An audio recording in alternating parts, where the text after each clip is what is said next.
ladies and gentlemen, to LCK Summer, and we're a deciding game between DAMWON and SKT, and both of these games that we've had so far have been decided very early as far as the outlook of the game was concerned, and it was going to be very hard for either team to get back in, but neither could. Very rarely do we reach a third game where the turning moment for the preceding games was like pre-8 minutes, but that happened in both games, right? It was very clear what was going to be the significant moment if it went as the early game did, and in both games it went that way. So it makes us feel a bit muddled as to who the better team is between DAMWON and SKT.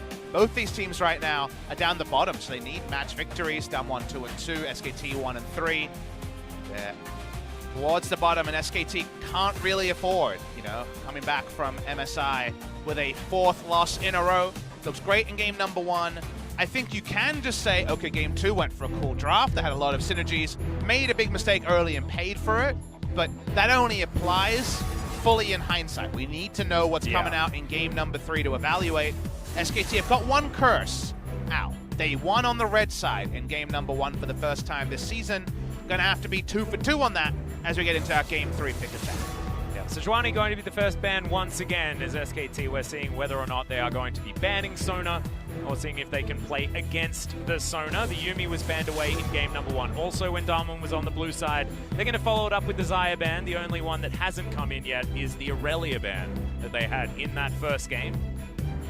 Do they just roll back first pick Karma? If you ask me, they should. They should first pick Karma. It should not be Nuguri's champion. I feel like there's 2 other roles that are a lot more fitting for the side of DAMWON Gaming and SKT. The question is, will they ban the Karma? They will ban the Sona.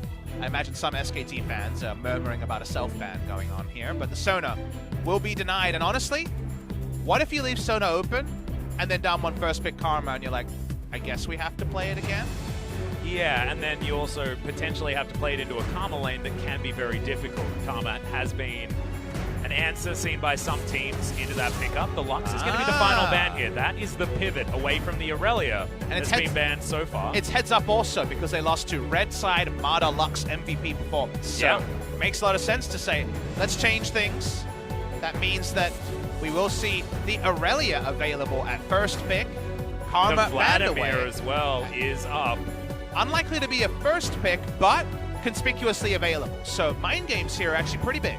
The thing that scares me, right, is that if SKT fear the Vladimir enough to try and counterpick it and pick it away from Nuguri, I don't see that as being a good idea either, as Nuguri's going to lock away the Aurelia, the other champion that had been permabanned so far. Has taken a little bit of hit as far as her power level is concerned, but not a huge deal. Now, would Gragas Yasuo first round be something SKT's willing to do? Some teams have done this. The Gragas priority seems pretty high for Clid, who we should mention has maintained his spot in this game. I could also see Clid's first jungle card this game come out. He plays a lot of it in solo queue, but maybe they haven't been scrimming in that direction. We've had more and more Korean teams, finally, after the big nerf, come out and say, yes, now we've finally worked out the card this works in Korea. It definitely does. Here we go, though. The Gragas has been selected ostensibly as the jungle pick. The Jace priority a bit lower because Aurelia has a good matchup into Jace, scaling over time. You could also lock in Teddy's pick here, whether he wants the Sivir or the Ezreal at this stage. Could go for that one because it's not likely DAMWON would have picked the Yasuo into it, but they are going to hard commit. SKT just going to take the Wombo combo. But they're going to hard commit to a Wombo combo. They're not hard committing to lanes necessarily. Hey, that's true. Now we can flex it to bot side. Chance spot lane. Does DAMWON Gaming do what most teams do and just lap up a duo lane here, or do they feel pressured to take a jungler first round? Something like Karthus or Lee Sin would be very commonly picked up here, and we'll just see the Lee Sin taken in this spot, hovering around a 50% win rate. I think that the Lee Sin is really smart here from a psychological standpoint as well, because it's where Clid does like to default to when times are tough, as there's the Vladimir, and this is a true flex as well at this stage. But it's also teamfight versus teamfight. It's very hard for Gragas Yasuo to be anything other than teamfight, and we're seeing a Vladimir as a response to teamfight. So it seems like we're at loggerheads, Atlas. And you know what we say about when a teamfight comp meets a teamfight comp? The early game gets even more important because you can't do other stuff if you can only teamfight. Therefore, you just have less items for that inevitable teamfight. So it can snowball even harder. Speaking of team fight, let's just drop team fight everywhere. Yep, I feel like the team fight is going to be a weird word. You know how you say a word too many times and it loses all meaning? Team fight's getting to that point. Ooh, it's like tempo. Tempo? Is that one that you get as well? We just say it. Oh, way too often. What's a word that you say too much and now you're like triggered every time you say it? Absolutely. Yeah. That was an old classic. An old classic of mine that's been making a comeback recently and it's starting to bother me. Well, in a world where I was like that, what would mine be? Coming through. That was your all-time big one. You and Achilleos were the worst abusers of coming through, I think. Well, we came through for the fans. Yeah, you did. Now, Sivir's not going to come through this particular ban phase at the end, but we wonder what AD carry will, in fact, come through the ban phase. I'm hoping I come through this game, honestly. As EzReal is going to be the ban on DAMWON's side. That's sort of the top three have been banned away. Xayah, EzReal, and Sivir have been by far our most popular AD carries. I like that Xayah is now kind of hovering in the Silas spot, right? It feels like Xayah and Lux are becoming more and more closer to permaban status, and I think their power levels right now do justify that. Banning away AD carries, which again, if we get to the dregs of the AD carry pool, Gragas Yasuo bot lane becomes more and more viable to pull through a lane. Alistar's a conspicuous ban. EzReal and Alistar ban. Tahm Kench is being kind of like offered. This is a very obvious, like, what about Tahm Kench being up scenario, which would push the Gragas Yasuo away from bot lane. Is this just going to be Pyke on the side of DAMWON Gaming? Now an opportunity for Teddy to go into some sort of Draven lane. Caitlyn's still available and buffed a little bit on this patch, as well as the Ashe. Caitlyn was one of the champions that we highlighted briefly in the pre-game, as now DAMWON have their opportunity to lock away a bottom lane. Nuclear's actually more of a Caitlyn player, I would say, than some of our other AD carries. Teddy has played it in the past. The Braum going to pop up here, so no Pyke to try to answer. Was BeryL's most comfortable champion there as well. I don't think Caitlyn and Braum are great lane mates. What will the decision be here, though, on the side of DAMWON Gaming? If we're going for obvious laning synergy, it's going to be Lucian Braum. So they're saying, all right, game number one, we straight up lost this game. We're going to go with the Lucian Braum. We're going to get some lane power for ourselves. And it might be a resulting Kalista lane, but the Ashe fits the Tahm Kench a lot more straightforward. And it is our buffed Ashe, where at all points, she is stronger with 1 second off her first max volley. Exactly. Is he going to go for that lethality build that you told people to go for? I have a feeling he's not going to. Not this game, but I think someone will before the end of the season. Maybe that's a side bet we can have. For this particular game, Ashe Tahm Kench, Hawk shots to try to find spotting. Onto Canyon will be very helpful for Clid. So DAMWON Gaming and SKT needed to make adjustments from their losses in this series. DAMWON Gaming say, let's get a power bot lane, but one that can potentially fall behind, right? Because they are shorter range. And Clid jumps on the Gragas, so he's not going for necessarily the Lee Sin priority himself.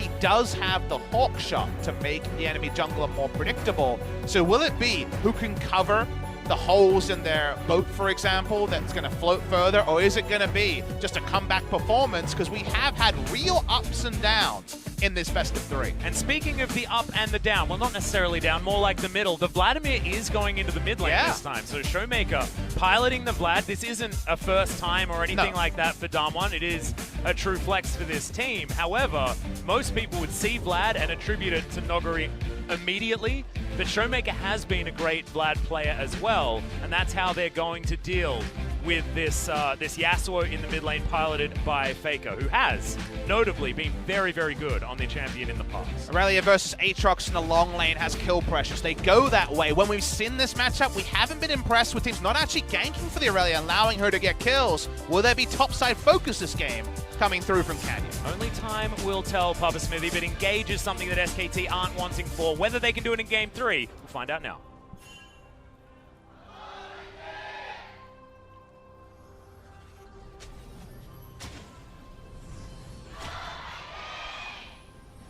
SKT fans getting their money's worth here today as we go into a third and final game of their series against DAMWON. And it's the safe money, isn't it, Papa Smithy? You've already illustrated this to us, that every time these two teams face, it is 3 games or bust. But actually, kind of becoming the SKT summer story as well, right? A lot of 3-game series. And the DAMWON story. 3-game series they haven't had for SKT in all games barring the 2-0 loss to Sandbox most recently. And you're right, DAMWON Gaming cut from the same cloth. Don't see this Aurelia Griffin skin. on their side. Don't see this Aurelia skin too often. It's the Night Stalker or whatever one. Good. As long as it's not Aviator. No. I've been a hater of Aviator forever. Oh, but I'm a lover of Aviator. Actually, we're disconnected on this one, Atlas. Yeah, we might need counseling over this. Yeah, we might need to go to couples therapy again. We're usually in sync, you know? I know. We're always finishing each other's sandwiches. But sometimes it's okay to have some differences, you know? It spices up the relationship. At least that's what the therapist said last time around. I'm hoping that one day you'll actually just listen to the therapist. FLICKR now looking to try and get some trades happening with ShowMaker as the minions finally crash in the mid lane. We wait for these lanes on the bottom side as well. And how important is this early game, and how important is it that SKT track Canyon and his movements around the jungle? I feel like SKT kind of have, you know, unequal resources. They have the hook shot that makes the jungle counting and just the visibility of pathing so much easier. So I think the onus is on them, and it's a Ashe Tahm Kench lane. And all these Ashe and Ezreal Tahm Kench lanes read the same way, right? If you can get out of lane first and get to the mid lane, you have oppressive map control between Abyssal Voyage and also the Ashe's suite of utility. However, from behind may struggle, and it's press the attack.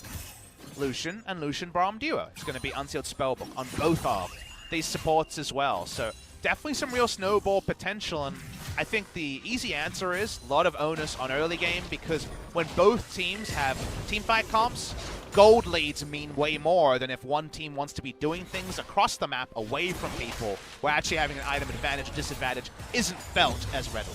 Yeah, I think it's actually really cool that we have finally some similarities in what the comps want to do, because it then sort of puts a magnifying glass on where the flexibilities are with each of these compositions. And I think that SKT kind of won out on that one. They've got disengage as well as engage, but speaking of engage, Canyon looking for this level 2. Teddy gonna get devoured, has to flash, but will get locked up. Canyon tries to get forward, the heal has already been used. Sorry, the exhaust from Marta to make sure SKT got out, but that is not going to be first blood. Just all of the summoner spells available bottom side of the map. And you can see why DAMWON Gaming went for this Lucian Braum. They wanted to play bot side. They wanted to answer the game #1, where they had nothing doing around the duo lane. The spoiler that this was going to be high action is that Canyon didn't fully clear. His Krugs. He left the little one to hit level 3. It was for level 3. It was for getting a gank timing earlier than a full 3 camp clear for Lee Sin, which all players are kind of aware around when these champions can hit the rift if they go unexpected path. They came in early. The summoners were used.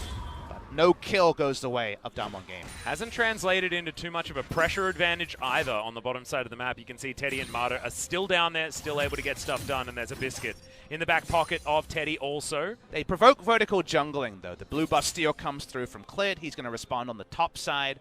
Does hurt out Aurelia early, but actually Aatrox does well on the Aurelia matchup early. It's later, post 6, that things get a little bit trickier, and gank assist, what Aurelia usually needs. I know I've been frustrated that Aurelia can just kill Aatrox now in the 1v1, one of the changes with the Aatrox rework, and thus a bit of help will get the first kill rolling, will stop the Aatrox from being able to contest CS. There's no help coming. In fact, the help's coming for SKT. Exactly. Clid's got that flash. Nuguri's going to use his, and Clid says, well, that's a successful gank already, and I didn't even need to use anything. Didn't even have a keystone at that point in time, Papa, and he's still able to get work. Now, the gank's late enough that it isn't one of those Predator jungler ganks pre-3 minutes and you never expect it, because they're usually back at 650 gold to get their keystone. This is just a gank timing that ends up getting a flash, and it's just a good move from SKT. With the lane state where it was, Nuguri had to flash to get out if the Infernal Chains hit. A nice little moment there, and release some pressure from Aatrox, which is big for Kahn. Yeah, I actually thought that was great as well, because Clid could have just backed, right? Or he could have wandered top, and he wandered top and got a flash for it. So not even investing anything into that moment, goes over to his Krugs, and Canyon's going to start off the mountain very, very early. Remember, Mountain Drake has a hell of a lot of health, but he's going to spend some time, see whether he can take this one down at level 4. A lot of lane control for the Vladimir. It's another Doran's Ring start that we saw Nuguri be the first on this Vladimir. I'm sure some people look at that and, you know, you're baited by the mana regen and thinking it's a mistake, but in fact it's just a lot of battle stat that allows the Vladimir to get 2 potions. That's why you do it, because you can get 2 potions with the health and AP that double scale. It just means that if you get ganked and you're down to 200 health, you don't have to back. You can actually go into your 2 potions and stay in lane. Not to mention the assistance when it comes to last-hitting creeps as well, which can be a little bit difficult with Vladimir's weird animation. The gold efficiency of Doran's Ring is higher than something like the, you know, we would have seen something like the Dark Seal. The Dark Seal sellback was higher, but that was nerfed. So just given everything, you got battle stats, you got 2 potions if you're greedy. And it was happening in the last patch, and I mean, Corrupting Potion was another option, right? But that's also been nerfed, so even more of an opportunity. And I mean, I can't get behind Corrupting Potion on Vladimir, but Clid's coming in. Looking for something here. Okay, Predator is going to be utilized. BeryL now in trouble. It's a lot of damage. Hasn't gone down yet, finally. First Blood goes over to the Ashes. Mato is tanking for so damn long, and then has the Devour. Welcome to double MVP, Mato. That was stunning. There was a lot of mess to clean up from game number 2, and that was supremely good. You could eat off that turret dive. Whoa. It was so good. Really nicely done by SKT. Someone was going to punish on the Summoner Spell atrocity in the bot lane, but this time it's SKT. Yeah, Canyon not going to find any red buff to try and punish. In fact, I believe he just missed the red buff that was actually in that pit, so Brambleback had his dancing shoes on. And Fake is going to collapse. And, okay, Blast Plant is going to get Canyon out, so he just uses a ward. Gets himself out of there. Do notice Nuguri had teleport. Let's watch the top state as this dive happens. Aatrox teleports early. Irelia's kind of milling. I guess maybe it was one of those Nuguri only really thinking about the lane moments, because it ended up just being calculated. It's hard to say if Aurelia would have salvaged it 2 for 2, but you would have thought there would have been at least a single kill on the bot side. Nuguri keeps his lane state good, and potentially, with his control ward, can get some jungle help when Canyon hits 6. But now it goes from being a nice little cherry on top to, well, you better get a lead if you're not going to TP. Yeah. And Teddy is absolutely incredibly far ahead at this point in time. Does have himself an extra recurve bow on what Nuclear was able to put together. Yeah, that's a sick first back. Yeah. And Ash was fine the patch before, and now her volley is a second less on the cooldown. And I mean, a lot of people are looking at it like, you know, it's 1 second, you know, it's not all that huge, but it translates to a gigantic lowering of that that cooldown at later ranks when you do have some CDR in your build. I think people read patch notes and they find it hard sometimes to work out if it's a big change or a small change. And some of the things you should consider is the ability being buffed at level 1? I.e., at first rank, if it gets a buff, well, you're going to have it by level 3 most of the time. That's going to really change the game nice and early. When do you max the ability? Because if your third maxed, as your last maxed ability, gets a level 5 buff, that's only affecting you at level 18. You're not going to have that before. Yeah. It doesn't matter as much. When your first maxed ability gets 1 second cooldown reduced at level 1, and you max it first, and it's still reduced there, then it's just better from minute 1 in the game. So it's a bigger buff than may meet the eye for Ashe than some of the other buffs that you get baited into thinking are going to be huge. Well, now SKT, speaking of huge, that could have been a gank attempt, but not going to happen. Clid just going to take away his blue buff. No steal available here from DAMWON. Really going to be 100-0 potential, even with full rotation here between ShowMaker and FLICKR. I guess we should mention it's Electrocute Vlad. So I was going to talk to you about that. A little bit more trading damage. And he also has the Ignite as well. So ShowMaker just making sure that he has as much power as quickly as possible and there's Vladimir to get through the lane against FLICKR. And you can see keeping up as far as the farm is concerned. Not too much to worry about. He did have a lot of pressure actually in the early stages of the laning phase. So impressive laning from the Vladimir. This is all about the bottom lane once again. On SKT's side, Teddy is so strong already with that 150 gold bounty. And even better against Lucian, because we saw Ashe against Lucian quite a lot, right? Ashe found pension to Lucian lanes and hard lanes. Remember, the reason for that is 600 auto range, means you get a couple of auto pokes in, you get the CS safely, kind of Caitlyn analysis. But the reason why it's actually warped the matchup more is now you have more wave control with more ability to volley. So you can actually push the wave more reliably than you could before. That it started off the Rift Herald, but Baker surfs onto it, they look for the top lane camp, and nothing doing for Nuguri. Still, all action being dictated by SKT after DAMWON Gaming couldn't get that level 3 kill bot side. Yeah, and that control ward's going to be taken down by Canyon. That's going to signal that Shelly is free food for SKT. They are going to be able to lap this one up very simply. Gold lead not going to change, but it's already 1.2 advantage for SKT. Have so much control. Infernal Drake is going to get spotted there on the Hawk shot. Can SKT actually rotate in time? Abyssal Voyage is available for Mata if he wants to get in there, as the Rift Herald has been decided to go down. So it's just SKT saying, we're going to break open your mid lane.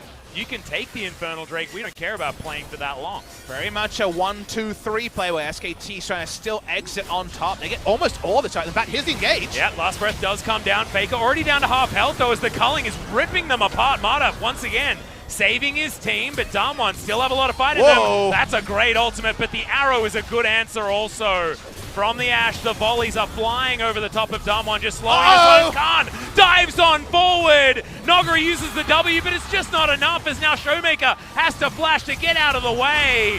Teddy flashing forward also, and SKT smell blood in the water, and they'll just take down an outer turret in the mid lane. They'll call it a day, but that was a whole lot of power of SKT. DWG Gaming so desperate to find a way back into the fight that almost was the multi-kill from the Aatrox. They're chasing for more, but it's going to be difficult. Again. That's the flash Licky Tongue coming out from Mata. Canyon has to flash. A lot invested to try and take down the Lee Sin, but they at least get his F-Bot. Sometimes you just know it's going to be a big re-engage, and I think Kahn was feeling his birthday coming early on that one. The moment that he came back into the fight, you're like, wait, DWG Gaming have blown everything to try to make this happen. The replay comes in, and actually the re-engage here from DWG Gaming is fine. The wind wall's not in a great spot to reduce damage, but they see the Rift Herald and they get desperate, and Nuguri says, damn it, I'm ult flashing to try to force this. That's really desperate. They're still going in so aggressively, and watch Kahn choose his moment, because almost it just wrecks DWG Gaming. Yeah, the Umbral Dash immediately into the flash for perfect positioning on the knock-up as well. Mechanically, fantastic play here as it only continues. ShowMaker finally getting that Sanguine pull-up, but he'd already panic altered the ground to see whether he could make it more slippery to get away fast. Well, if you're into slivers, he literally pulled the auto attack from Ashe that would have killed him. Yes. So that was at least on point, but otherwise, SKT, they've been able to blow off a very poor game too and say, look, that was a Clid thing. Let's just go back to our team plan. That was only around one of our members, and that's not to pile on him. It's just Clid had a falling out, died 3 times, and everything fell apart around him. Now there's going back to the team plays that won them game number 1. They're looking sharp doing them, and DWG Gaming is showing the desperation that younger lineups sometimes show.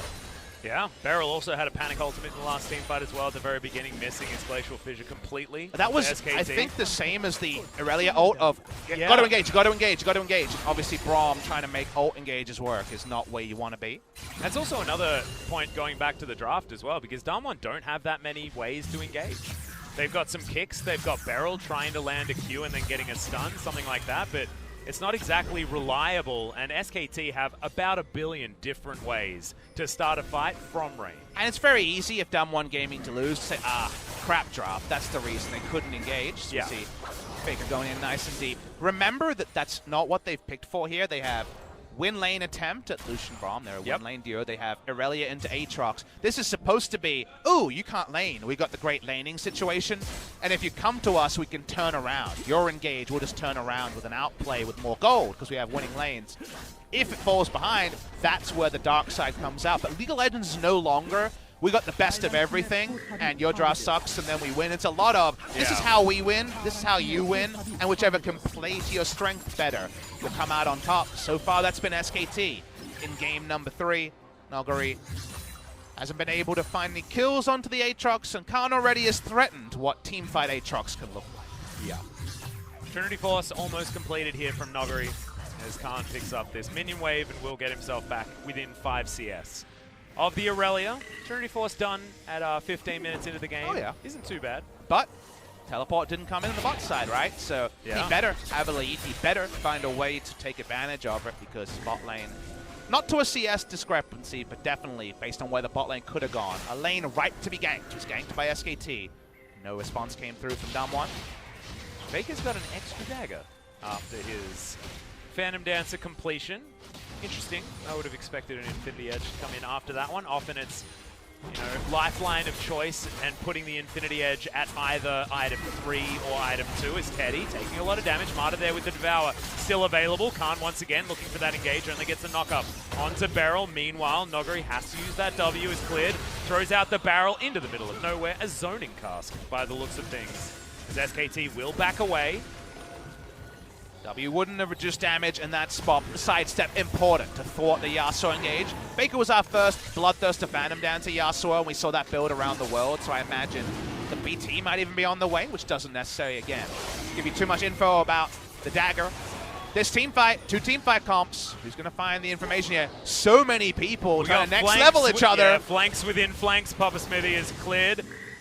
Is he going to press that Predator button? Are we going to start this one off? He's still outside of vision. As you can see, finally moves his way in here as there is the Abyssal Voyage. Delivers Kahn to the backline, and the Lucian immediately dies. The arrow also to augment this battle. Faker's dead very, very quickly, though, as Canyon goes golden. Now, the Vladimir tries to get work done, but falls down to the backline. But Nuguri is gigantic. The Blade Surge resets are huge. He finds a triple kill, but Kahn should be able to put this one to bed.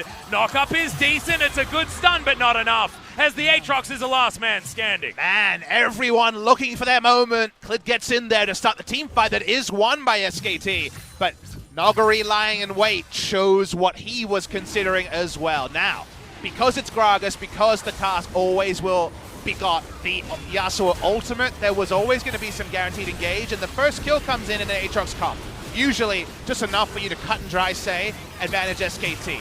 Now, while Nuguri gets in there, because it's later, because he's more disconnected, because he's fishing further away, he can't answer the fight. But it is nice that our team fight versus team fight is still looking competitive, even if the overall winner seemed not in doubt. Yeah, it was actually pretty cute using the Blade Surge to get out of the knock-up range, but it was just too big of a lead there for Kahn. And now he's 4-0-3, a gigantic Aatrox. And look, he did the numbers to back it up also. Infernal will be the reward here. Infernal comes into the game. And we need to also illustrate that 0 next to the Lucian, that's understandable, because he wasn't allowed to play League of Legends in that last team fight. He was just dived on and destroyed. Actually, teamfight Lucian here has a couple of things to be frustrated about. Windwall also does a number on Lucian in a lot of fights as well. The culling is usually the guaranteed damage start, and then you start, you know, swiftly coming in when the health bars get lower with your Relentless Pursuit. Turret dive being threatened. This is not around the Irelia, though. Yep, World Ender is going to be utilized here as Canyon breaks the Infernal Chains, and Hemoplague finishes it off pretty comfortably. That's a lot of extra money as Canyon, not tagged by that hitbox of the Enchanted Crystal Arrow. TP. And now SKT find themselves in trouble. Mata does still have the flash forward. Canyon makes it to the brush, but Teddy has the ward down. He's able to get damage in, but the Sanguine pull is enough to stop ShowMaker from falling, and they answer that one. 2 for 1 in the end for DAMWON. Clid looking for more, but he finds himself a control ward. And DAMWON get away safely. It was important for Teddy to find something to salvage, because TP advantage is on DAMWON. They were always going to have more members in position earlier. They wanted to rotate first and ensure they didn't just mill around on low health bars. Gragas Yasuo comes in and maybe it could be turned. No. So the Ashe actually salvages it, means no objectives can be taken on the back end. But the opening of this, not through the Irelia, but turns out Vladimir is pretty good at tanking turret aggro. The moment that Canyon connected with his kit, things were good. You actually feel bad for Teddy, because usually that the hitbox is so broken on the Ashe arrow that you would feel hard done by as Teddy. But on the re-engage, Teddy very early, once he sees the TP, knows he has to flash, otherwise SKT get routed in this area. Yeah, decides to flash aggressively, does manage to get a kill for it, but giving away a little bit more gold there also. He died in the previous fight, so that bounty had already been lapped up. But the bounty on Kahn was to the tune of about 400, and that is a lot of money now in the back pocket of DAMWON. And that's why you can see 3,000 gold is the only lead. And as we move further forward, this Infernal Drake that they managed to sneak early, the Mountain Drake also, are going to get more and more value. Big item discrepancy on the bot side. And remember, Nuclear is going the more expensive build popularized by Deft at the end of spring with the Essence Reaver. So right now, does feel like Nuclear's contribution to a fight. If the wind wall comes on the culling, it might just be nothing. So it's a pretty big problem. A lot of onus required onto ShowMaker on Nuguri.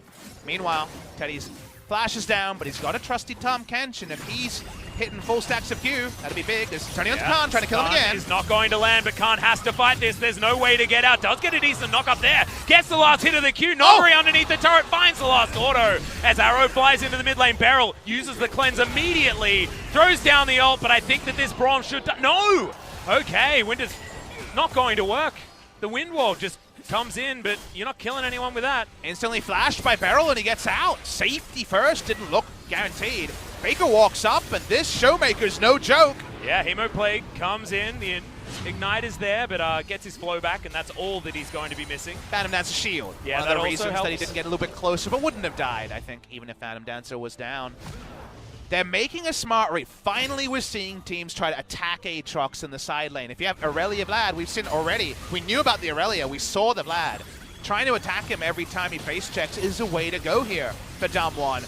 But right now, with Lucian so far behind, even with their teamfight comp, they're finding ways to just try to play 4-1 around the Aatrox. Yeah, it feels like the Lucian, it doesn't even really matter, and then he gets a whole wave of CS also, so whilst they're covering up their issues, they're also solving them at the same time. Really smart stuff here from DAMWON.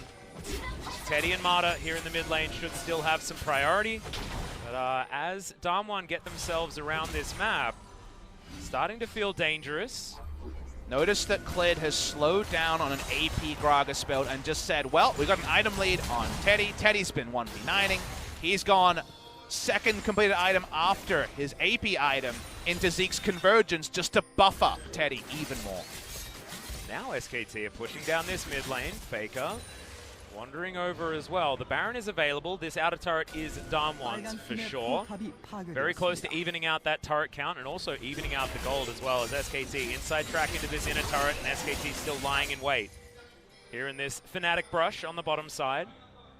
Getting closer and closer to a future where if Teddy lives after the dive, it may go down. They're trying to duo Baron with Infernal and Mountain. SKT don't know about this. They think they fully disengage, but the Baron's speed, it's not lightning quick. Yeah, it's way too low, but SKT don't still have haven't even any checked. idea. Yeah, exactly. Kahn looking to walk up the river to try and get back to a lane. He's just clearing out wards. He hasn't even put his face in here yet. Well, does dive on forward. Finally, Worldender is going to be popped. Arrow is going to soar through the heavens, but doesn't land on the DAMWON members. It's a good knock-up there from Clid, but not in range was FLICKR. It is going to be secured. The Baron goes over to DAMWON Gaming, and SKT were definitely just caught napping. It felt like SKT had everything in their control with how much could be done around Teddy, but they ran around the map. The top lane out turret goes down. SKT make the understandable rotation. Go through mid lane. Punish them for being out of position on a back. No. Infernal, Mountain, and Duo Baron comes out huge. Huge for the side of DAMWON Gaming, way against the flow of play. Feels like a Mountain Drake. It's just going to be a luxury for SKT. And suddenly, this third game, we were looking for it to be in the balance. It's right in the balance at 24 minutes. Yeah, but there's a Baron buff now swirling on DAMWON's side as we have a look at the replay that was the result of. DAMWON Gaming here, so assertive, and Kahn can't buy time as much as he wants to. He's too easily stunned by the Braum, and thus doesn't even get a full rotation up. Let's see how close the Smite War was. And it just ends up being claimed seemingly easily by Canyon. Lane outer goes down. Playing around Aatrox's lane gets easier when there's the Baron buff. And now defensive wards to stop anything further, stem the bleeding. It's not DAMWON's bleeding anymore, now it's SKT's. Exactly, SKT going to fall further behind as this Baron wears on if they can get more pressure down onto this map. So far they've just managed to even out turrets, although that fourth was already taken from SKT, so they'll need one more. Back going to come in here. Canyon already has a Guardian Angel completed. We're very close to death cap for ShowMaker, who got himself to all of his CDR, and then he's just gone for big ticket items. Spellbinder already in. Now looking for that Rabbiden's death cap to make sure this Vladimir is as big as possible, as early as possible. And all the builds do slide in well from SKT. You want IE third as an Ashe, but you look and say, I'm taking AoE from Vlad. I don't know how much, but I'm going to take some, right? Yeah. So you need more, otherwise you can't actually keep up your Q and get in there with Hurricane and do consistent damage. However, we see a slide out with double Zeeks in this game. So it's double Zeeks, one for FLICKR, one for Teddy. Yeah. So FLICKR has a high damage build, but now has Stasis and the Phantom Dancer shield behind it. There's still some sick teamfight wombo and also the Zeke's convergences to make it viable choices from them. And yet, Nuguri and ShowMaker find the right fight. Someone dies quickly. If one of those threats goes down, maybe there's not enough damage to take down DWG Gaming. Well, Clid and FLICKR are together. FLICKR's going to set up a couple of knockups, but not going to go for any sort of engage when things are so dark on Summoner's Rift. Abyssal Voyage gets SKT in position underneath this inner turret. Siege, though, not necessarily something you put a bumper sticker on. You're riding the DAMWON Gaming train. Not very able to do that. They walk up, and Vladimir and Lucian have basically no range between them, so has to be a two-lane push. They're playing the two lanes that allow them to team fight if it is a fight between these lanes. They can't play three for threat of just being engaged on and no one responding through a teleport. Yeah, I feel like SKT are being saved by the fact that they do have so much engage they can throw out. Speaking of which, that's a great unbreakable from BeryL to block the ultimate from Clid. Looked like the positioning was right on point there from the Gragas. It does abate a minion wave, so this buys a lot of time. It means BeryL buffs down his mid lane. Yeah, Nuguri in trouble. Windwall does come out as Nuguri does go golden eventually. Another arrow is going to pierce the heavens, but not the members of DAMWON. That could be a problem. Nuguri does go down. ShowMaker with the double kill already, but Kahn is gigantic. Infernal Chains lands, but he's stunned up for so damn long. Worldender will give him back 30% of his health, and the Devourer is there to save him. And now Teddy, it's his turn in this team fight, but ShowMaker just turns around, gets all of his health back with a Crimson Rush. Big fight for DAMWON Gaming. SKT should have full disengaged. Faker should have flashed out. They're fighting between the two lanes DAMWON Gaming while pushing up, and there's no way for Teddy to respond. He's completely out of the fight. There's nothing he can do while his front line dies. In this case, the Gragas and Yasuo. So DAMWON Gaming get the kills, they get the turret, they get a lot there, and it was avoidable from SKT. Yeah, I think they just all in on the Aurelia, the all-in start was fine, but you've got Flash. You've got to get out, because watch the replay and remember, DAMWON Gaming are pushing up two lanes. Engage on Nuguri. Great. Absolutely do this. Try to punish when they're out of position. But now, how do you do anything here? Because Mada's walking in slowly. Teddy's walking in slowly. They're fighting around 5 when there's no way for Mada and Teddy to get in there. I think that it was a stun from Braum, stopped Faker from flashing over the wall like he was trying to do so. Got to respond faster. You got to think about those things, Atlas. It's easy to say that in hindsight. Braum does a lot of stuns, but everyone's aware of that. And the cost is pretty severe because it means DAMWON Gaming get more out of that scenario than they should. Well, now it's a stopwatch on ShowMaker, but more importantly, a really cool red hat. Well, actually, it's a blue hat with a red background, but it's a pretty cool hat regardless. Stun comes in here from Nuguri. Okay, outnumber. Yeah, we're going to dive on him. Abyssal Voyage makes this as 3 versus 1. Nuguri's still trying to fight this one out, but I think he knows that he's going to die here. He's trying to deny as many of these assists as possible. Doesn't get to as Kahn picks up another one. And nothing doing on the Rift. DAMWON already had some Baron vision. They don't actually make anything happen. It's just a pick. Nice, aggressive move from SKT. They have teleport on Teddy, Kahn. They were able to respond if anything happened, so that's just smartly understanding the game state and getting something out of that.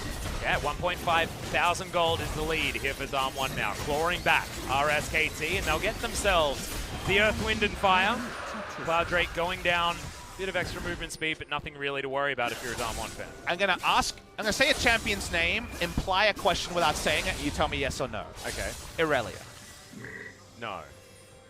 Are we sure the answer is no? When I see those two items, I think of only one item. I know, but it's Guardian Angel and Sterix. It's got to be, right? What if it wasn't? Then somewhere Selfmade is like, I was going to say, then Selfmade's made his way into the LCK Selfmade under the guise of a raccoon named top laner. Well, in Nuguri we trust. All right, okay. Once again, no last breath to be triggered here as Clid and Faker have been a little bit off kilter here. So far, there's been a few knock-ups that Faker either hasn't been in range for or hasn't decided that he really wants. Baron got DAMWON Gaming the lead, but this is a more expected one with Mountain Infernal. They do it fast. How does SKT respond? Mada's in base. Gonna take a while. Abyssal Voyage gets him back here though. 5,000 health on the Baron. It's going down extremely quickly. Faker has to get devoured. They're gonna turn off the Baron. The culling gonna go straight into the backs of SKT, but Mada soaks a lot of it. Kahn has the Guardian Angel, but he's able to get out with the flash. They hold on to that big cooldown in the GA, and now DAMWON move back to the Baron pit one more time. Yasuo ult up. Ashe ult up. Everything else on cooldown. Remember, Aatrox ult also on cooldown. TP back in. This is a fast Baron, though. Yeah, this is SKT's fight to orchestrate. However, they're going to lose the Baron to start this one off. Good stun lands onto Clid, but that's all it's going to get. ShowMaker dives on forward. The Ashe almost gets obliterated, but once again, Mada's in there with a brilliant devour. The backline, though, is all about DAMWON. They've swept through, and they're not going to lose anyone as the Aatrox goes down after the GA. You just see the power of Vladimir. No ult, no problem. Can still occupy so much space and through more, through other things. Be a frontliner for the team. Easy for the Lucian to try to just put out consistent damage in the backline and not die. With that Baron, they're going to get a lot. Will they be able to end the game? Maybe not with the death timers. Not that long. Well, the base is going to be absolutely obliterated. At this point, someone will easily tear this one apart. Marta and Teddy might be able to hold on to Nexus turret. 5 seconds on Clid. Yeah, I'm not even sure about that. You're right. 9 seconds on the Yasuo also. So Fake is going to be back up very soon. 10 onto Kahn and DAMWON. Duo will be up on respawn. Task is back, Yasuo ult is back. Smart of them to not play with fire because you could just see some amazing turn with AoE damage from Ashe under a Yasuo Gragas combo. Watch the replay here, and we talked about how they were both team fights, and then DAMWON Gaming plugged in the Vladimir, and we know about the Vladimir's reputation in the late game. Clid gets into the pit late, doesn't get a smite off, but watch how the fight ends up, specifically with ShowMaker, who flashes into 3 people, doesn't need a lot of help, kills one, zones out the big damage dealer, and they win from there.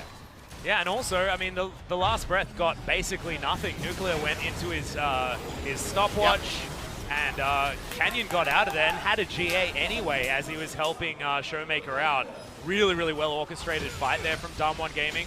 And what they're doing is they're playing this teamfight comp so well with their proactive plays because they're making sure that they never have to engage a fight. SKT is always engaging on them. That's what they don't have, but their turn from it onto an engage, their re-engage, so strong. And what we could definitively say when we have kind of 2 teamfight god champions, we think of Aatrox and Vladimir, is that without ult, Vladimir every time. Aatrox comes back in, and he can't just fish for that reset.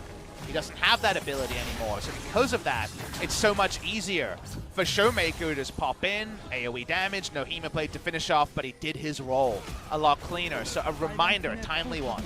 Vladimir ain't got no changes, so he's still very strong. Baron buff gold, once again, has really got it. DAMWON Gaming into this game. It's a 5,000 after about a 4,000 Baron buff. I think that's power only play. Baron buff power plays, right? There's any sort of gold lead here for DAMWON Gaming, maybe even not enough to make up for that number as SKT trying to hold on to their bottom outer turret. No stun to come in, as now Kahn has found the Infernal Chains onto Canyon. Doesn't have his GA anymore, but he's not going to get taken down. The rest of his team there to back him up. Both 80 carries have flash available. Very, very important in these late game fights. Otherwise, Summoners disconnected around the rift. DAMWON Gaming push up again. They've got the super minions pushing in top. SKT know that if they go right now, they might get one team fight chance. Yeah. BeryL diving in. ShowMaker breaks the Infernal Chains as Clid body slams his way off to the side. No one going to find any interactions with any buttons just yet. And it's 5.5 thousand gold the lead for DAMWON, who have so much control. I mean, Void Staff in now for ShowMaker as well, and we do have that GA, unfortunately, for Nuguri, so self-made. Sorry, mate, he didn't actually get the memo. Faker's Yasuo, never been a legendary pick for him. Dade was the Yasuo player. Yeah. Other people have been more famous Yasuos. He's very far behind in this game. 2 items this late into the game. He just dies enough, thought he's engaged. Yeah, it's a good knock up there from Kahn. Does land a few Qs, but then gets knocked up. The ultimate is used defensively out of BeryL, though, and SKT have managed to hold on to this inhibitor turret for a long time. The Baron has worn off, and DAMWON are going to have to wait until that one's back up again in 2 minutes' time. The cooldown trade is beneficial for SKT. It's 1 ult for 2, so you feel good about that. Devour feels like an ult in these moments, Yeah, but of true. course, not quite there. Problem for Faker is he's level 16, he's got 3 items, but it's not really the amount of pressure you'd want, and he just hasn't been able to do a number like the Vladimir, and I guess more fairly you would want to compare him to the Aurelia when it comes to kind of team fighting forces. Just feels like Nuguri is in a position above that. Good CS from Faker, he's over 300, which the other solo laners can't quite copy. But how do they do it? What is the scene of the crime for SKT? Because for DAMWON Gaming, it's been Baron after Baron. SKT have a teamfight comp. If they get control around a Baron, a pick with the Yasuo is still possible on the wrong face check. I feel like a mistake out of ShowMaker is a large way that SKT find a way back in. He's just been playing so well, breaking up fights and making sure that his Hemoplague's always worked out for DAMWON. His damage potential is through the roof. But I think if you look at the enemy's team, DAMWON Gaming, the mistake is more often in the macro, remember? They don't have Flame in the roster. They have been known in the mid to late without Flame to make big botches in shot calling, so I think it's more catching someone who feels that they're stronger or able to walk up and face check a brush and they aren't, more so than just team fights, because the last few have been pretty triumphantly won by DAMWON. Well, now Sterix is completed by Nuguri. He's going to make his way back out of this base. Another another BF sword is done for Nuclear. He's going to have 6 items and his Infinity Edge at the next item purchase. No IEs for either AD carry. Only Yasuo rocking the Infinity Edge so far. Yeah, Ash probably wanting hers pretty soon. A lot of threat on both sides to think about, right? So you understand the slower race to the IE for the 6th item for both, I believe. Also, a reminder, pretty important, as Armada's playing point, and SKT need to try and brute force their way into some sort of vision around this purple buff. Predator going to be utilized there from Clid, wants to try and break someone off out of this team fight. Remember, SKT can isolate one target very, very well. It's just whether or not they want to, as now Nuguri dancing around, but they do manage to get the last round on Vladimir. They popped him to start the fight off, and Armada gets the Devour, gets the Grey Health, gets Teddy out of dodge. Nuclear able to take down the Tahm Kench, and Teddy is dove on. Nuguri finds his man, but now Kahn is looking for more. He's got a GA, and now the pile-in has happened. It's working for SKT so far, and even Kahn is able to get his way out, gets his way back in again as well. Takes down Canyon, now BeryL. Can he go down? No, he's not going to. It's Nuguri that this fight is about, as Kahn once again trying to fight this one. Nuclear gets in with a damn ardent blaze, and that is the ace for DAMWON Gaming. The hard engage on the backlines is won by DAMWON Gaming. They see ShowMaker die, and they die further. They take down the duo, the 2-for-1 special, through the belly of the Tahm Kench, and SKT's losing streak will extend to 4. It absolutely will. This will be the end of this game. Only Nexus turrets between DAMWON and another victory. Marta's going to respawn. 6 seconds on Teddy, but look at this. There are minions. There are 3 members of DAMWON, and there is game over. DAMWON Gaming going to take down SKT, and the SKT woes continue. Really interesting third game after game 1 and 2 were decided so early in the story. Even picking an MVP for this one is pretty tricky, given that ShowMaker shouldered so much of the burden. I think for a lot of people would get over the line, and yet it was the dive specifically onto the backline rather than trying to peel. It is funny, but in pro play it almost never becomes screw the AD carry, let's just get in there and kill the enemy AD carry. Neither could afford to peel because the damage on the dive was so big. And in this case, Aatrox having to go over the wall to try to reset meant that he wasn't just doing consistent damage. Meanwhile, Aurelia was all in the face of Marta and Teddy. And I feel like in both of these series, as DAMWON take a well-deserved bow, there have been specific moments where you can say the game is won or lost. I mean, it was very early in games 1 and 2, and in game 3, DAMWON being able to sneak that Baron with the really intelligent duo Baron, leveraging the fact that they had the Mount Drake, the Infernal there as well.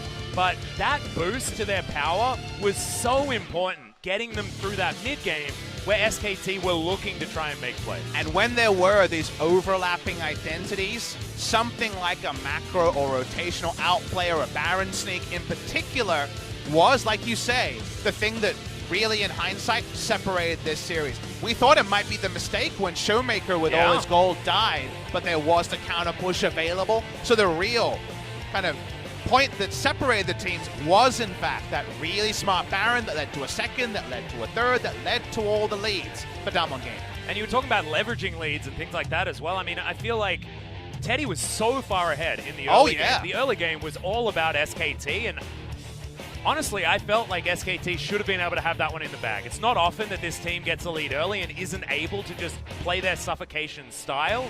DAMWON's ability to play around that and to speed up the game to a point where they can play around their solo lanes that did have so much power was just really, really impressive, and not something that we've seen out of DAMWON. And in fact, that's why Flame came into this roster, remember. This isn't the with Flame roster. This is with Nuguri, with their young mechanics top laner, and now they're able to play a really solid macro game. This is great news for DAMWON Gaming.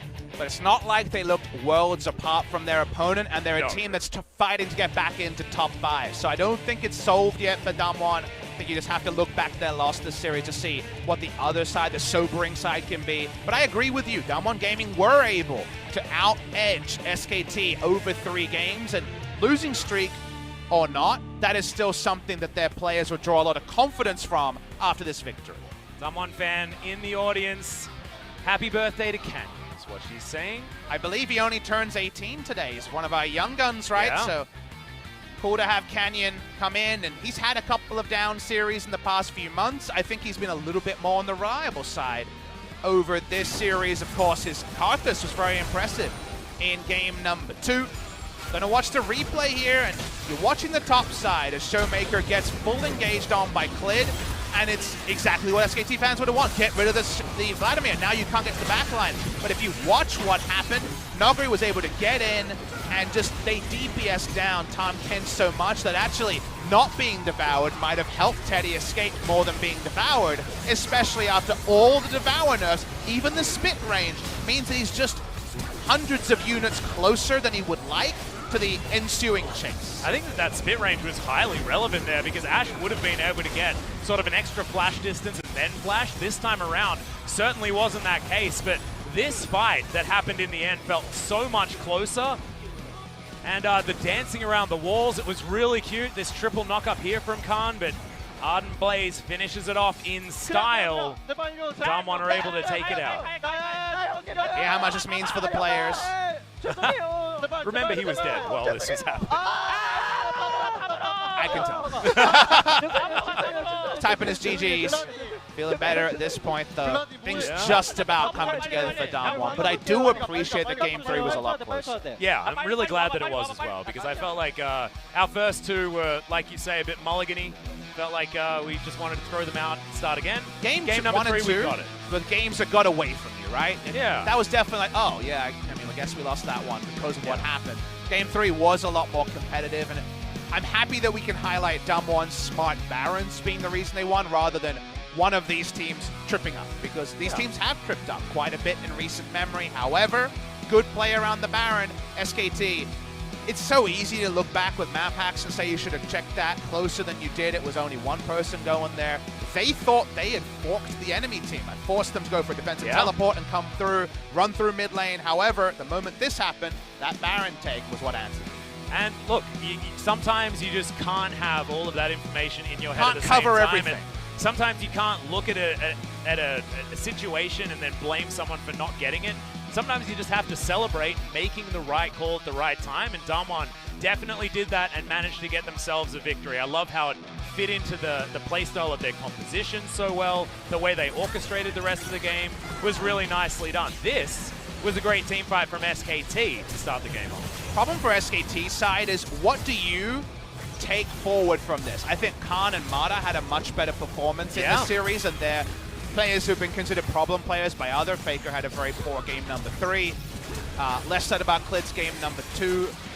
Game number 2, the better. So, unfortunately, the consistent trend for SKT is kind of a bit of a squiggly line in terms of team performance, macro. Everything is situationally being turned around and then falling apart. So, I think it's actually just a series that amplifies the struggle SKT's in. They are 1-4. And it's not a hard done by hard schedule 1-4 to be true. They've faced hard opponents. It's also they've got issues and enemy teams have played well. Yeah, I feel like they've had sort of a mixed bag when it comes to who they've faced so far. Both SKT and DWG actually suffering a loss against Jinnae when they faced them, ultimately able to come out with the victory in those matchups. These team fights were really fun to watch, but actually extremely chaotic. And as the game went on, the power of this Vladimir became so strong, despite not even being necessary in the last team fight. Yeah, it was a 5v4 before they even turned on Mata, but Mata and Teddy walking up and the Devour. It's funny that Devour really screwed them, because the moment that Mata, this is categorically a bad 9-12 Tahm Kench Devour, because he devoured with flash up and Ashe's flash up, couldn't flash further, couldn't spit further, and actually ended up just being a delivery service. Yeah, condemned her to dead. And that's because you've got thousands of games on old Tahm Kench, tens of games on new Tahm Kench, And in this case, the thousands overcame the tens, and it just was actually a mistake. One that we're not used to seeing, but one that is true to be said. We're actually getting to hear the comms on the Baron play. I'd love to hear the SKT side here. Yeah, I want to hear the SKT side as well, but I have a feeling it'll be relatively quiet. They're looking for this Mountain Dragon, which is, I assume, where they thought they were. And then Kahn gets the bad news, SKT. Could have Abyssal Voyage into no vision, but they do that quite late as well. And yeah, just unfortunately so many things wrong at the same time. And Clid does get in there, but then he just gets booped out immediately. Faker kicked out, yeah. Faker not in range. You called this on the play-by-play, but Faker not in range for the Yasuo ult either. That was very much oh crap. And also, I mean, you can't blame Clid for that. He needed to get into the pit to try and contest the fight, right? Like, he had to. It's to at least, you know, cause disarray. Vladimir put on the real disarray this game. As you can see, we actually had some topsy-turvy stuff rather than just the linear graph going all the way up for the winning team. Fascinating series between DAMWON Gaming and SKT. I think this is the quintessential DAMWON damage graph as well, where you've got solo laners doing so much of the heavy lifting when it comes to the damage done, and they've got more of a utility focus on the bottom side of the map, who were abused in the early stages. It looked like game it was number going one, they fantastically lost. for SKT. Bot lane got slammed, and bot lane was the reason they lost. Game number 3, they went bot lane, couldn't get the kill, and bot lane got targeted again, and yet there was caveats, there was turnarounds, and one of those turnarounds was ShowMaker. He put on that show. His carry pants this season have been a lot clearer than his Galio Lysandra days of 6 months ago. And he still picks up the MVP, even though you could have understood him pivoting after the last fight. Yep, there's a lot of different options when it comes to MVP, but that's how you know that a team's been playing well. If it's hard to make that decision. No 1v9 here for DAMWON at this stage, and they are no strangers to the 1v9 territory with Nuguri being so strong. The Vanguard's edge is in the backline as well. I mean, Nuguri played this game in the last team fights extremely well on the Aurelia, and she took a nerf on this patch, just obviously was not quite enough. She's still permaban status until she gets through and wreaks havoc. And the thing is, until she gets through, because remember, she kind of slid into the open slot after being banned earlier in the series. Well, they like both permaban champions in the Aurelia and the Vladimir was snapped up by DAMWON Gaming, and so are these two MVPs. So let's throw it over to Ji-sun for some translation. Thank you very much, guys. This is Season 3's interview translation, and we're gonna be hearing from Kenyon, ShowMaker from DAMWON Gaming, taking down SK Telecom. How do you feel right now?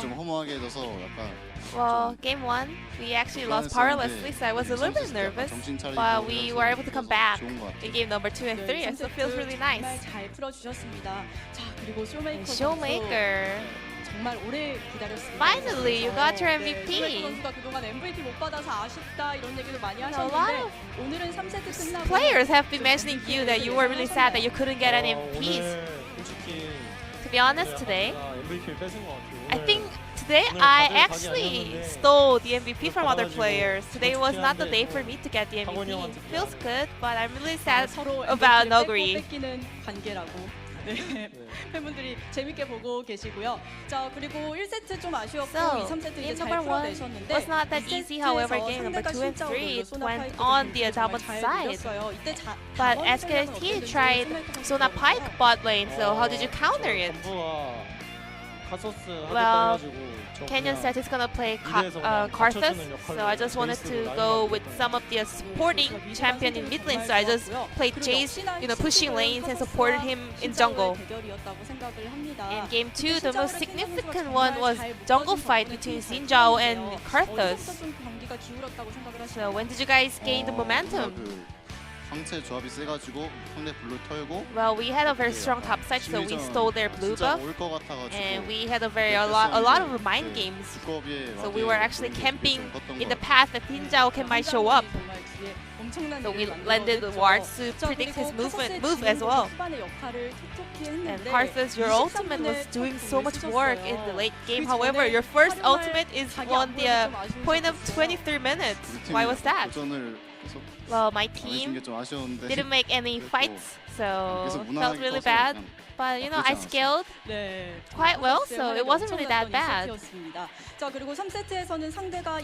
on to game number 3, SKT tried Yasuo Gragas comp. Did you expect that? Well, game number 1, when they locked in Gragas in the second pick. Well, I expected today we might be able to see some of the Yasuo Gragas comp. But however, in the early phase of game, actually SKT made a lot of points in the bot lane, right? Even though we were actually behind in the early game, we are scaling competition. We were really good in the late game, so we just trying to contest some of the objectives and also fight well. So we were able to kind of even out the game, and in the end, we were able to turn the game around.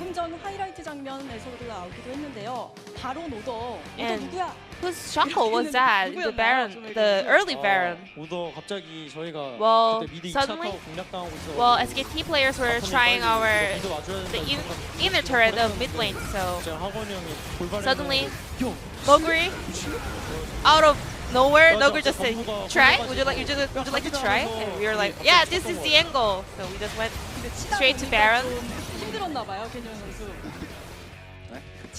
How did it go, Kenyon? Were you a little bit worried? I was a little bit anxious, thinking that SKT players might have find out, but it was actually easier than I thought, and we were able to kind of stay in the lead in the game. ShowMaker. Today Kenyon did a very good job, but as a whole, a lot of people are saying that you guys have a very good teamwork and very precise shot call. We don't really practice anything special, but we just hang out a lot together. We are really good friends in real life. We don't do anything special to improve our teamwork or shot calls. ShowMaker, your next opponent will be Kingzone. Kingzone, a very strong team. Well, however, DAMWON, you guys are also on a great momentum. Well, we are on a 3 games winning streak, but we were able to actually turn the game around, losing the first game, but actually picking up victories in the game number 2 and 3. So, I mean, we shouldn't lose game number 1, but maybe we will still stand a chance. So I'm gonna make sure to win our upcoming series. Hopefully, it's gonna be a win-win. Kenyon, are you having your birthday today? It was yesterday. Congratulations.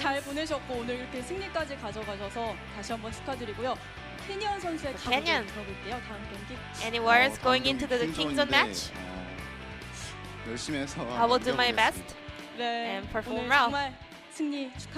Once again, congratulations on the win, and thank you very much for this interview. This will be the end of the interview with Kenyon, ShowMaker from DAMWON Gaming, and I'm going to pass it back to our casters. Thank you. Thank you so much, Ji-sun. Fantastic to hear from both of these players, getting a little bit of insight into that Baron call and just saying that, look, this is our win condition, let's go for it after Nuguri's call. Pretty good one. It was one of those ones where Nuguri was pushing out a top lane turret, they were pushing through mid. The call was, he's cutting down, we don't have to recall, we could try Baron. Yeah. Infernal, Mountain, chances rise that you might be able to make something cool happen. They did that in the biggest way possible, and without that move, I feel like everything goes 1 to 2 to 3 for SKT. With that move, it became kind of even footing again when SKT were in the ascendancy, and that reset was eventually run over by DAMWON Gaming. And remember, DAMWON were actually coming down into an SKT trap and would have lost their inner turret, could have potentially lost the Mountain Drake there as well, as SKT moved down to 9th place. Sole possession of 9th place with a 1-4 record. That's some really scary stuff here, as Kingzone will be facing off against Jinnae. We're going to have first versus the last place, but Jinnae have an opportunity to get equal 9th with SKT. And I think the streaks become more and more important. It's a 4-loss streak for SKT, and this is the time of the season where you pile on the games, where you don't have a lot of time to breathe, and if you start losing now, it's hard to get back. Yep, it's some really scary stuff here, as we'll see whether SKT can bounce back. But guys, we're going to have a shorter break before we get to Jinnae versus Kingzone. Kingzone have a chance to make their way out of the pack and get themselves into sole first place. We'll find out after the break.